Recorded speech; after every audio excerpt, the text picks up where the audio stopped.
Hello and welcome to ABD classes. ABD classes में आप सभी का स्वागत है।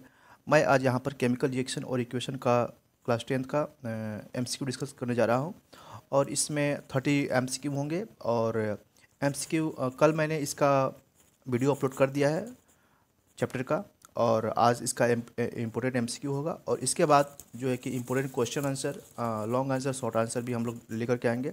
तो बन रही हमारे साथ, चलते हैं क्वेश्चन की ओर। फर्स्ट क्वेश्चन है, आपके स्क्रीन पर दिख रहा होगा। पहला क्वेश्चन है, which one of the following process involve chemical reaction. दिए हुए किस ऑप्शन में आपको केमिकल रिएक्शन दिख रहा है। पहला है storing of oxygen gas under pressure in A gas cylinder, क्या ये केमिकल रिएक्शन हो रहा है। लिक्विफिकेशन ऑफ एयर, क्या इसमें हो रहा है। Keeping petrol in A China dish in open, क्या इसमें हो रहा है। या फिर heating copper wire in the presence of air at high temperature, क्या इसमें हो रहा है।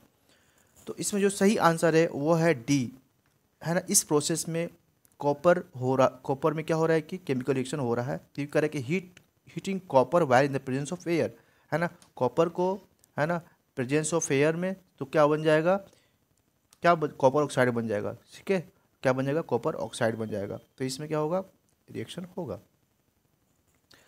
थर्ड क्वेश्चन है, शायद सेकेंड मिस हो गया है। Complete the missing variable given as. ठीक है, जो इसमें वेरिएबल दिया हुआ है उसको, जो मिस है उसको बताना है। ठीक है, जैसे कि देखो ध्यान से, जैसे कि PbNO2 दिया हुआ, ये लिखा हुआ एक्वस है। 2Ki है, ये लिखा हुआ एक्वस है। तो यहाँ बताना होगा ये क्या होगा, सॉलिड होगा, लिक्विड होगा या फिर एक्वस होगा, ये बताना है। बस समझ में आ गई क्या करना है। ओके, तो बताना है क्या करना है, क्या होगा इसमें। तो देखो यहाँ पर इसमें जो होगा, जो एक्स यहाँ पर दिख रहा है, PbI2 दिख रहा है यहाँ पर जो होगा, यहाँ पर सॉलिड होगा, है ना, क्योंकि लेड आयोडाइड है यहाँ पर। ये क्या होगा, सॉलिड होगा। और यहाँ पोटेशियम नाइट्रेट है। ठीक है, ये क्या होगा, एक्वस होगा, AQ होगा यहाँ पे। तो ऑप्शन नंबर डी यहाँ पर सही है। ठीक है, next question, question number 4, identify X and Y in the following. X और वाई को यहाँ भी आइडेंटिफाई ही करना है। ठीक है, एक्स वाई का करना है, आइडेंटिफाई करना है। तो यहाँ पर देखा CuHNO3, कितने HNO3 है, एक्स है। यहाँ पर CuNO3 ट्वाइस है, यहाँ पे YNO3 है। तो कितना एक्स और वाई की वैल्यू होगी ये बतानी है। एक्स और वाई की कितनी वैल्यू होगी ये बताना है। ठीक है, तो आप लोगों को कैसे बताना होगा, बैलेंस्ड इक्वेशन को करके करना होगा। ठीक है, जब बैलेंस करोगे इक्वेशन तो अभी आसानी से हो जाएगा। ठीक है, जितना इस साइड होगा उतना ही क्या होगा, इस साइड होना चाहिए। ठीक है, तो अब बात करते हैं कि कितना इसमें होगा। तो अगर हम बात करें XHNO3, तो एक्स की जो वैल्यू होगी वो होगी 4। और हम बात करें अगर YNO2, तो वाई की जो वैल्यू होगी 2। ठीक है, आप लोग आराम से इसको बैलेंस करना, कॉपी पर हो जाएगा। ठीक है, अगले क्वेश्चन की ओर चलते हैं। क्वेश्चन नंबर 5, काफ़ी इजी क्वेश्चन है। Correct the following reaction is example of. ये जो रिएक्शन दिया हुआ है यहाँ पे, कैल्शियम ऑक्साइड H2O CaOH2, ये किसका एग्जाम्पल है, डिस्प्लेसमेंट का, कॉम्बिनेशन का, डिकम्पोजिशन का या फिर एक्जोथर्मिक रिएक्शन का।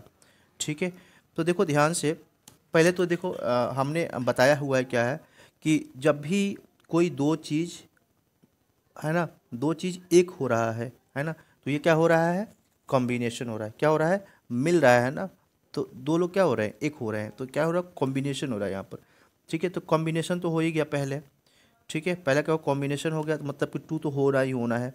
अगर 2 होना है तो जाहिर सी बात है कि ओनली 3 तो होगा नहीं और 1 एंड 3 तो होगा नहीं। अब देखो यहाँ पर सिर्फ ओनली 1 लिखा हुआ, तो ये भी नहीं होगा। इसका मतलब क्या, option number C is correct. बात समझ में आ रहा है। और ये एक्जोथर्मिक है। जब भी कैल्शियम ऑक्साइड हम लोग वाटर, क्योंकि मैं कल पढ़ाते हुआ जब इस चैप्टर को डिस्कस कर रहा था तो मैंने बताया था कि ये क्या है, एक्जोथर्मिक रिएक्शन। क्योंकि जब हम लोग कैल्शियम ऑक्साइड को जब पानी में डालते हैं तो यहाँ पर हीट ऑब्जर्व होता है, एक्जोथर्मिक रिएक्शन है। तो यहाँ पर 2 एंड 4 इज करेक्ट। ठीक है, ओके, क्वेश्चन नंबर 6 है स्क्रीन पे। Ferrous sulphate crystal loss water when heated. Ferrous sulphate का जो क्रिस्टल है ना, ये लूज करता है वाटर को जब इसको हीट करते हैं हम लोग। तो कहते हैं how many molecules of water lost, कितने मॉलिक्यूल वाटर लॉस्ट होता है इसमें, फेरस सल्फेट में। ठीक है, तो सही आंसर होगा वो होगा B7। ठीक है, okay, next, heating limestone produces.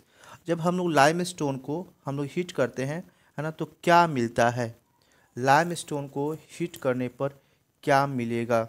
ठीक है, तो ये हमें मिलता है क्या, क्विक लाइम। क्या मिलेगा, क्विक लाइम मिलेगा हम जब इसको हीट करेंगे तो।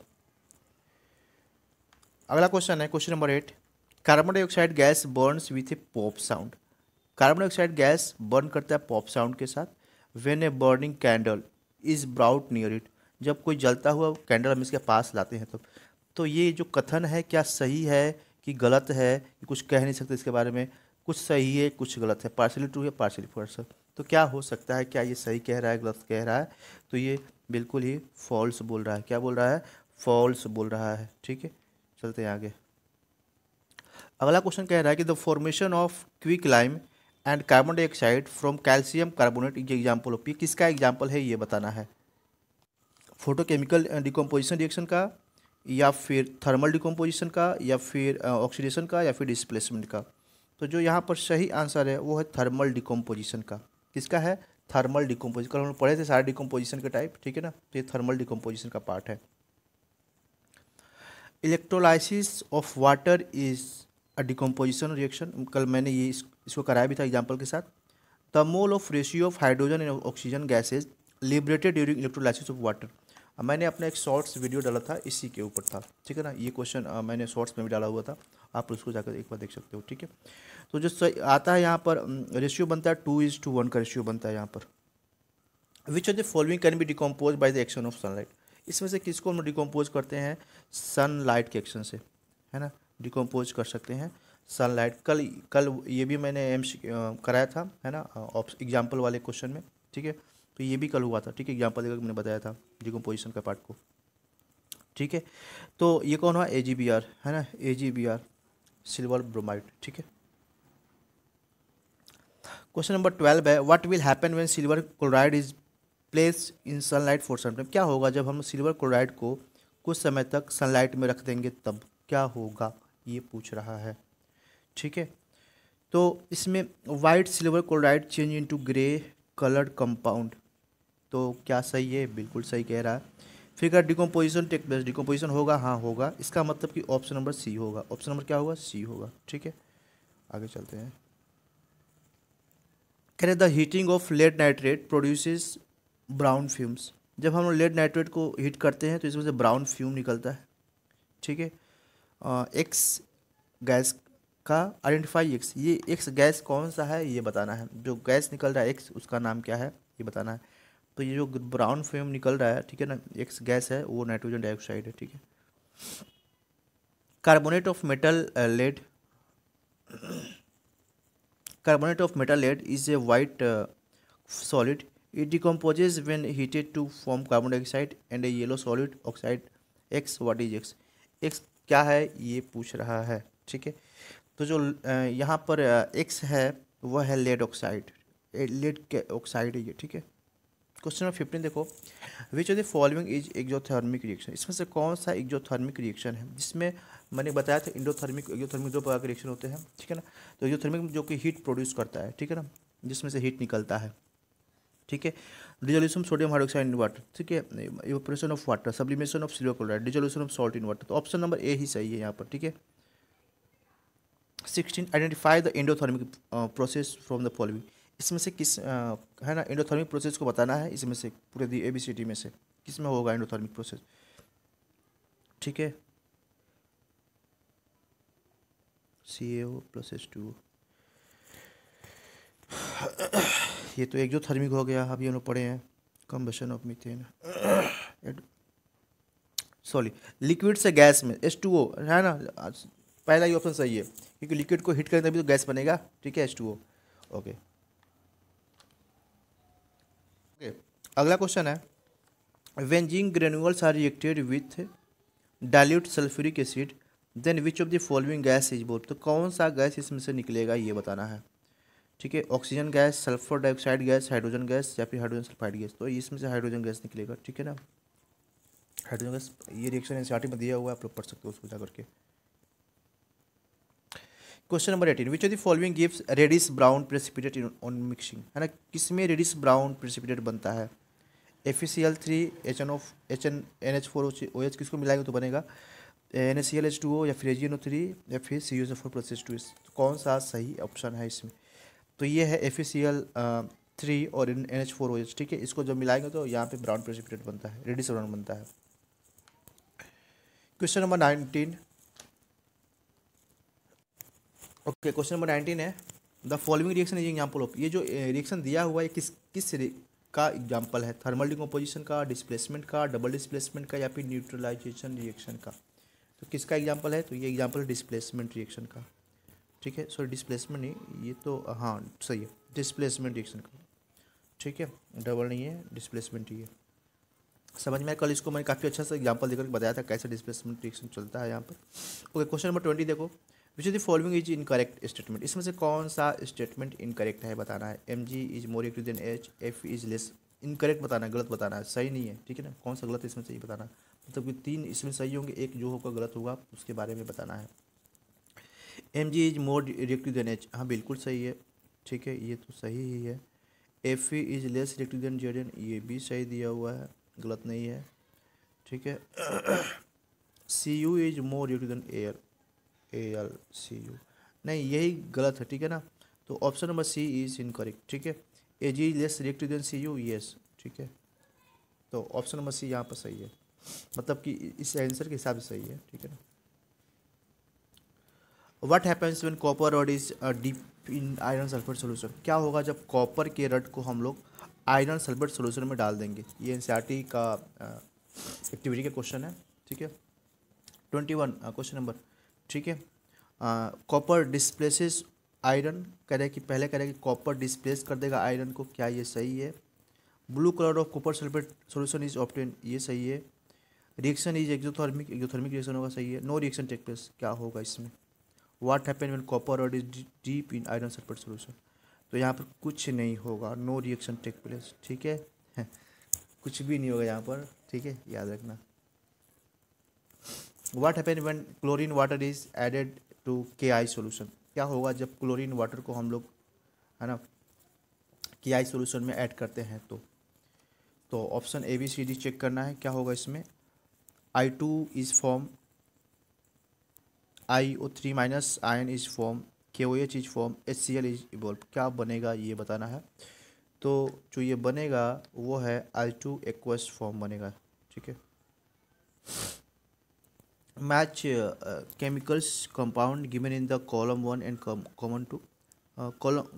कॉलम 1 में कलर दिया हुआ है और कॉलम 2 में सेलेक्ट द करेक्ट, ठीक है, okay. Column 1 with its colour, okay, अच्छा ठीक है, ठीक है। इसमें कलर दिया हुआ कॉलम 2 में और कॉलम 1 केमिकल कंपाउंड दिया हुआ, इसको हमें चूज करना है, ठीक है, कौन सा सही है। तो देखते हैं, बैरियम सल्फेट, बैरियम सल्फेट का बताना है कलर कैसा होगा। तो बैरियम सल्फेट का वाइट होता है, A का 4 हो जाएगा, ठीक है। B का फेरस सल्फेट, अच्छा आयरन है ना, ये तो ग्रीन होता है ना, ग्रीन हो जाएगा फेरस वाला। कॉपर सल्फेट का ब्लू बनता है, ये तो एग्जाम्पल से क्वेश्चन ले लिया है। जिंक सल्फेट कलरलेस होता है, ये तो ठीक है। तो मैच कराना है, A का 4, B का 3, C का 2, D का 1, option number D correct, option number D is correct. काफ़ी इंपॉर्टेंट क्वेश्चन है ये। कंप्लीट द फॉलोइंग रिएक्शन, इस रिएक्शन को कंप्लीट कर देना है, NaCl AgNO3, क्या होगा। ये काफ़ी इजी सा क्वेश्चन है ना, हर बच्चे कर लेंगे इस क्वेश्चन को जहाँ तक मेरे को लगता है, ठीक है। तो ये बनेगा Na जाएगा किसके साथ, NO3 के साथ जाएगा, Ag किसके साथ जाएगा, Cl के साथ, तो AgCl और NaNO3, तो NaNO3 AgCl कहाँ पर दिख रहा है, NaNO3 AgCl, option number D में, ठीक है, ठीक है। 26 करें कि in the double displacement reaction between aqueous potassium iodide and aqueous lead nitrate a yellow precipitate of lead iodide is form while performing activity if lead nitrate is not available, which of the following can be used in place of lead nitrate। NCERT example question है। NCERT example question काफ़ी मज़ेदार होते हैं और काफ़ी important भी होते हैं एग्जाम की दृष्टि से, ठीक है। तो यहाँ पे बनेगा वो लेड एसिटेट बनेगा, ठीक है, ऑप्शन नंबर बी बनेगा। In a double displacement reaction such as the reaction between sodium sulfate solution and barium chloride solution, है ना, क्या होगा, CBSE 2022 में पूछा जा चुका है, ठीक है। तो बताना है, exchange of atom take place, exchange of ion take place, a precipitate produce and insoluble salt is produce, तो क्या होगा ये बताना है, ठीक है। तो इसमें बनेगा पहले तो प्रेसिपिटेट यहाँ पर प्रोड्यूस होगा, उसके बाद इनसॉल्युबल सॉल्ट इज प्रोड्यूस। तो ऑप्शन नंबर 3 और 4, ऑप्शन नंबर 3 और 4 कहाँ है? ओके, ऑप्शन नंबर डी में है। ठीक है, ऑप्शन नंबर डी में। 28, the process of respiration. Respiration का प्रोसेस क्या है? रेस्पिरेशन का प्रोसेस इसमें से क्या हो सकता है? वो oxidation and exothermic, reduction endothermic, oxidation endothermic, reduction and exothermic, क्या हो सकता है इसमें से, ये बताना है। तो ये है oxidation and exothermic, oxidation and exothermic. 29, question number 29, कह रहा है 29, when magnesium ribbon is burn which of the following statement is observe. जब मैग्नीशियम को जलाते हैं तो हमें इसमें से कौन सा दिया हुआ जो रिएक्शन जो दिखेगा स्टेटमेंट। ठीक है, कह रहा है कि magnesium burn with white flame and change into white powder. यार ये तो सही है। ठीक है, ऑप्शन नंबर ए ही सही है इसमें। ठीक है ना। Okay, firefly glows at night due to of luciferin protein, है ना। तो कैसे ड्यू टू किसके कारण होता है? ऑक्सीडेशन, रिडक्शन, कंबशन या फिर डिस्प्लेसमेंट। तो कौन सा ऑप्शन सही है? तो ये ऑक्सीडेशन के कारण। किसी कारण? ऑक्सीडेशन। बहुत ही इंपॉर्टेंट क्वेश्चन और मज़ेदार क्वेश्चन। तो ये रहा 30 MCQ। Thanks for listening. Jai Hind and keep support. Thank you.